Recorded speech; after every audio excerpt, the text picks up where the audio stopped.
me, Louie T.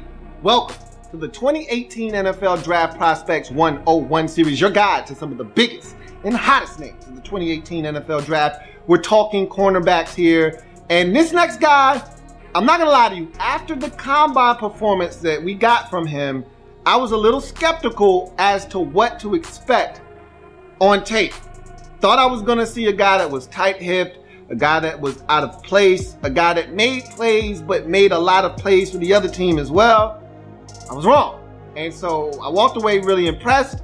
And the thing that is extremely encouraging about this next prospect is the fact that he's still a baby. He's a pup, okay? This guy's only been playing the cornerback position for 2 years. He's only going to get better. And he's got hands of a receiver, and he knows how to use them, making plays on the football. I'm talking about Iowa cornerback Josh Jackson. Let's talk about Joshua Jackson and what he brings to the table and why he's going to hear his name in the first round of the 2018 NFL Draft. We'll start with his pros.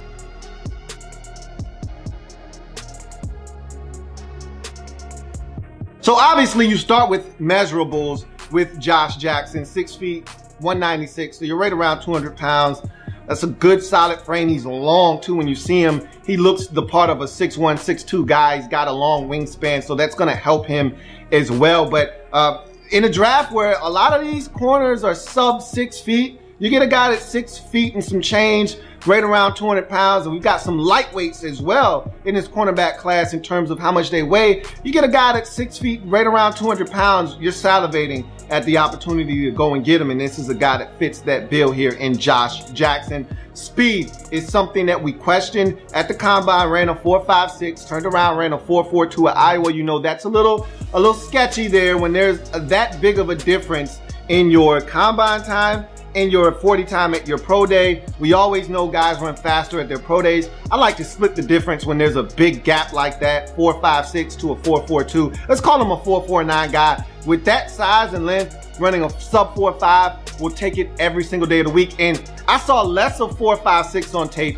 more 4.49, 4.45 on tape. So I believe he's somewhere in that 4.4 range, and less of the guy that I thought was a little uptight, a little nervous, in a different environment, and was doing something that he hadn't done before with a lot of lights on, cameras were bright, stage was big. He kind of, I think, was a little uptight, and he didn't perform the way that we saw him perform on tape. And so I think he's a more along the lines of 4.49 than he is 4.56. So I think that speed is going to keep him in the discussion of a top 20 pick in this draft. Athleticism, he moves well for a big man.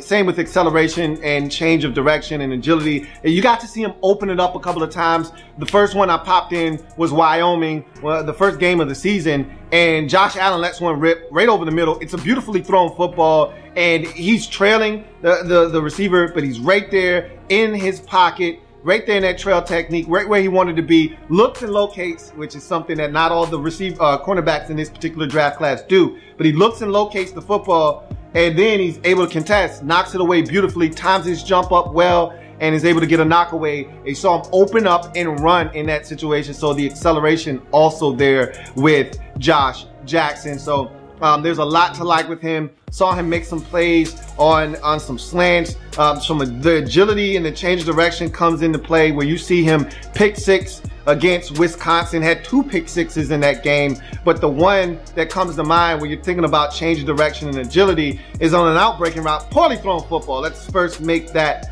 distinction. If this ball is put on the outside where it's supposed to be, it's not going to be a pick six. He may have been able to maybe knock it away or at least contest it, but it wouldn't have been a pick six, but it was a poorly thrown football. And we know, throw to the inside, you pay in a game of football. You make a bad throw to the inside of an outbreaking route, you're asking for trouble. And so trouble he got, as Josh Jackson was right there, ball thrown on an outbreaking route to the inside. He picks it off. He stuck his foot in the ground, planted, drove on the football, picked it off, took it the other way. So you see the change of the direction. You see the agility. You see his ability to accelerate, run away from the receiver and all of the other Wisconsin offensive football players to race for a pick six. So all of that is there.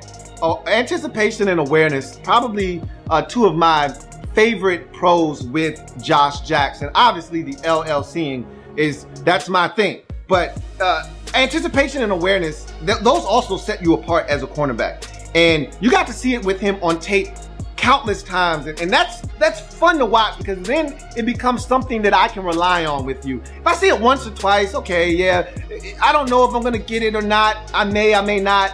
When I see it multiple times in multiple games, then I start to become used to seeing you do it, and I expect that from you, and that's what you want. You want to know what you're getting out of your players, and this is a guy that anticipates at a very high level for a guy that only has been doing this for 2 years, which is mind-boggling when you see some of the plays that he was able to make. You look at him against Ohio State. Obviously, that's the breakout game. That's the one that put him on the map for just about everybody. If you didn't know his name, you knew his name after the 3-interception game versus Ohio State. In that game, he's able to make one of his interceptions that one stood out. And look, obviously everyone's going to talk about the one-handed pick down by the end zone, and that's great. That's going to end up on SportsCenter top 10, all of that good stuff. That's impressive because of the difficulty of the play.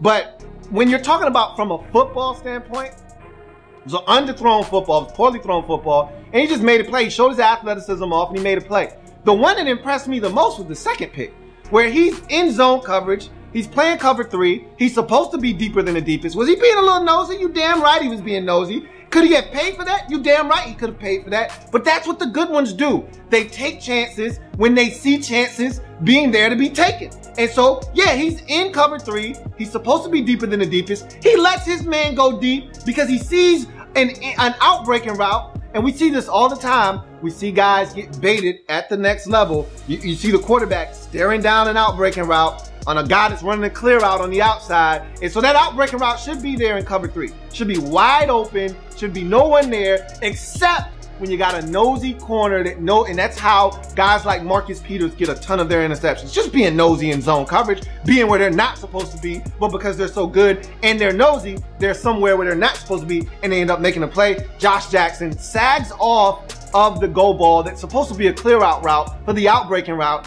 comes underneath that, picks it off. It's a thing of beauty, and you don't expect that from a pup. A young pup in his second year playing the cornerback position. You don't expect him to make a heady and very savvy play like that. Very impressive. Against Wyoming, Josh Allen, way late to the party on a throw to the outside. No. You know you can't do it. You can't be late. It's never great to be late to the outside, and Josh Jackson is just sitting there waiting on him. Oh, you gonna give me this layup? Appreciate it, man. Let me go ahead and take this thing to the crib. So he takes a pick and runs it inside of the 20-yard line or so, sets his offense up with a scoring opportunity. And so that was a great show of anticipation. Oh, I'm gonna bait you into this. Don't let me do, oh, you let me bait you, I got you. You fell for the trap. Now I got it, thanks, appreciate it. And then against Wisconsin, same deal. The first pick, the one that goes to the crib, and he had 2. The other one was just a fortunate, right place, right time, carom on the football. Oh, look what I found. Let me go ahead and take this to the crib. The phone's ringing, house call, let me pick it up, get this 6. So the first one though, he was right there in phase with the receiver who's running a speed cut to the outside. Oh, you want to throw this to the inside? Appreciate you, bro. Good looking out. I'm gonna go ahead and take this thing, take it on back to the crib. So that's the anticipation I'm talking about. That's the awareness. In zone against Ohio State, he's able to pick it off, and really, that's the type of play you're looking for. That's next level. To sag underneath of an outbreaking route in cover 3 when you're supposed to be running with the deepest in that clear out situation. You understand what the quarterback's trying to do. You sag underneath and pick it off. That's gorgeous. But then to have the presence of mind in these other situations to bait the quarterback, then pick it off, have that anticipation, go get it, and make a play once you get it. You gotta love that with Josh Jackson. Of course, he's an LLC'er. All right, that Wyoming game, again, man-to-man coverage, going deep. Josh Allen pulls the trigger on a deep ball over the middle. It's a beautifully thrown football, and if Josh Jackson isn't there, the safety's there. I don't know if that safety makes a play on the football. Josh Jackson knocks it away. Gorgeous play. You don't make that play unless you look and locate the football. I've seen many a guy run, be there, don't find the football, and give up a 47-yard touchdown over the middle because they didn't look for the football. He looks, locates, and then contests, knocks it away, and you see that from him on tape.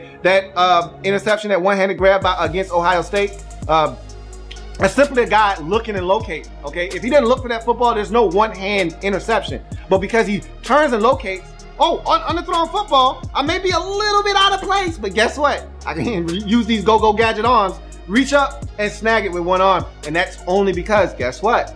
I looked, I located, and then I went ahead and contested and made a play on the football. So love what this guy brings to the table from that standpoint as well. 8 interceptions. That's not by accident, folks. The guy's got ball skills, which is the next pro. 8 INTs. That was just last year. Remember, only 2 years. He did nothing in 2016.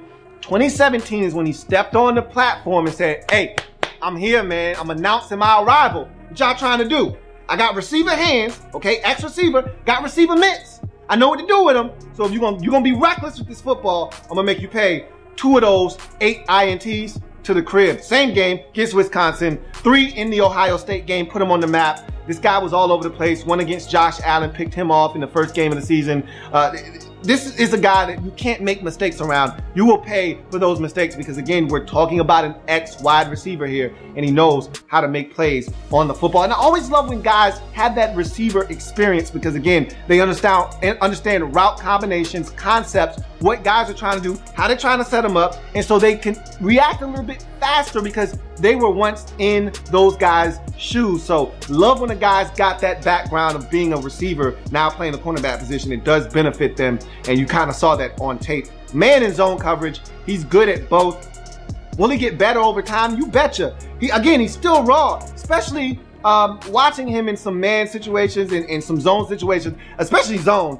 There are times where he's just so flat-footed. He's letting guys eat him up cushion-wise. He's kind of sitting on routes and then he's guessing and he's wrong and guys are running by him. So I think he'll get better with that. He'll be able to kind of get his feet moving, not be caught flat-footed in certain situations. There are plays where I'm watching and he's on the backside of something and he's just standing there just watching like, bruh, what if the quarterback kind of spins around, does a little pirouette, comes backside, and you're just sitting there just kind of loafing, not really seeing what's going on. You got to be a participator, got to be a part of the play. So these are things he'll get better at, but man in zone coverage, I think he's really good at both for being such a young man in the game. Got to be excited about what this guy could be moving forward. And then versatility, this is a guy that can play out wide. I didn't see him really in the slot, so I don't know if that's something that he offers. I don't think I love him in a situation where he's checking somebody small and shifty on the inside where there's a two-way go. I think I prefer him as a boundary on the outside, but he does offer you some punt return ability.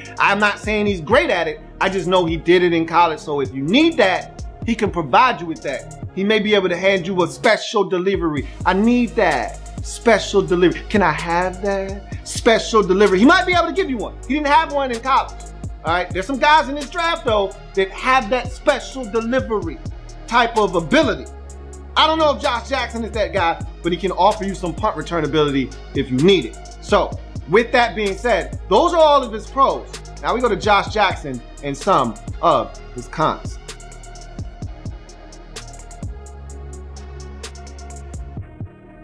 So I talked about him having that background as a wide receiver. As a guy that knows the position intimately, we want none of your contact, man, okay? Receivers are soft, most of them, not all of them. I don't want to put all of them in a box, but most receivers are soft. We don't want any contact. We stay outside, we mind our business, we do what we got to do, but we try to stay away from the action for the most part. He's got that temperament as a cornerback. He don't want to tackle. Josh Jackson tackle? What? I only get in the fray if I have to, okay? If I see that y'all got it, I'm gonna let y'all handle it. I'll stay over here. I will watch. I'll make sure that nothing crazy happens. But if you got it, I'm gonna let y'all go ahead and handle it. But if I have to, I'll get in the mix. It ain't gonna be aggressive. It's not gonna be physical. I'll just do just enough, and I'm probably gonna miss. I'm not gonna lie to you. I'm probably going after his legs. I'm probably gonna miss, but at least I'll slow him down enough for you to come from behind and make a tackle. Sound good? All right, so what I'm saying to you, translation, the guy isn't good at tackling and he doesn't want to tackle. So that's something that, and again, that's usually a mindset. You know, guy either wants to or he doesn't want to. He doesn't want to. He's got that receiver background. You see it really come to the forefront when we start talking about tackling. He is not interested in getting involved in run support. Blitzing capabilities. Again, didn't really see that from him. He did blitz a couple of times it wasn't effective. So I don't know if that's something he'll be doing at the next level or be asked to do. I'm not going to beat him up for that because, again, a lot of these guys weren't asked to do so in college. So I'm not going to kill him for that. But I didn't see that as something that you could add in a little bit of couple little sprinkles on the top, maybe a little cherry on the top. Nah, he's not doing that as a blitzer. And then finally, he's raw. That's the biggest con. If there's one drawback to Josh Jackson, again, I've said this a million times. If you go back and watch old videos, when you say someone's raw, then that just means they have upside. You can look at it any way you want. With him, there are some things that he does that can lead to some big plays being made down the road because he's raw, and there's some things he's got to, clean up. I talked about the flat-footedness and him just kind of standing there, especially in some zone coverages where I think he's sitting on specific routes. Guys are kind of giving him a little okey doke. I saw a guy run a double move on him. Got him, okay? Got him. But luckily enough, quarterback wasn't able to get the football to that receiver, so he was able to get away with it. So there are instances where I think he can be a little nosy, and it paid off against Ohio State. But at the same time, if that quarterback is able to put a dime down the field, and you're not playing against the likes of the Ohio State quarterback that can't put the football on the money, you're going to get away with some things. But at the next level, if that's Drew Brees, that's Tom Brady, all right, if that's one of these upper echelon quarterbacks, if that's Matt Ryan, Matthew Stafford, okay, Ben Roethlisberger, you're going to pay for those mistakes. You can't afford to make these types of mistakes in zone coverage and think you got help and you don't, or just being nosy, get caught with your eyes in the backfield, and all of a sudden, guy runs right by you. You're in trouble. And you're not in the Big Ten anymore, okay? Not running around chasing slow wide receivers or white guys that run in a 4.6. These dudes are running 4.4s. These dudes are running 4.5s. These dudes are running 4.3s. They'll blaze you, and you won't get a chance to get back into play. So he's a little raw, but a little rough around the edges in certain areas. But, man, there's a lot to like here.